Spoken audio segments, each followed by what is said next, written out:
Jet Airways के अधिग्रहण को समाप्त करने का प्रयास कर रहा कंसोर्टियम इस सप्ताह अदालत में वापस आया था, जिसने निष्क्रिय वाहक की निगरानी समिति को 3 विमान बेचने का निर्देश देने वाले आदेश के खिलाफ अपील शुरू की थी।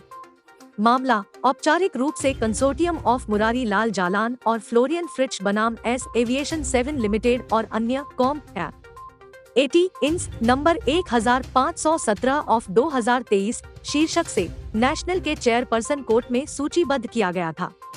कंपनी कानून अपीलीय न्यायाधिकरण NCLAT 7 दिसंबर 2023 को S Aviation 9 Limited, S Aviation X Limited, भारतीय State Bank, JC Flower Asset Reconstruction Private Limited, Punjab National Bank और आशीष छावछरिया सभी को एस के साथ प्रतिवादी के रूप में नामित किया गया था।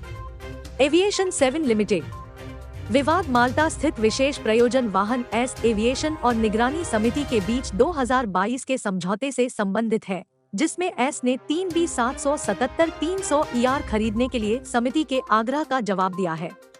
एस ने विमानों को खरीदने के लिए एक आशय पत्र LOI प्रस्तुत किया, जिसे निगरानी समिति ने स्वीकार कर लिया। हालांकि नवंबर 2022 में जेट एयरवेज की खरीद को पूरा करने की कोशिश कर रही इकाई जालान कालरॉप कंसोर्टियम JKC के साथ चल रही असहमति के कारण समिति ने बिक्री को स्थगित कर दिया। चैलेंज एयरलाइंस BE-17 लीज के स्वामित्व वाली एस एविएशन ने तब से LOI को लागू करने का प्रयास किया है और national company law tribunal NCLT की दिल्ली पीठ द्वारा विमानों की खरीद के आवेदन को खारिज करने के बाद अगस्त 2023 में अपीलीय अदालत का दरवाजा खटखटाया।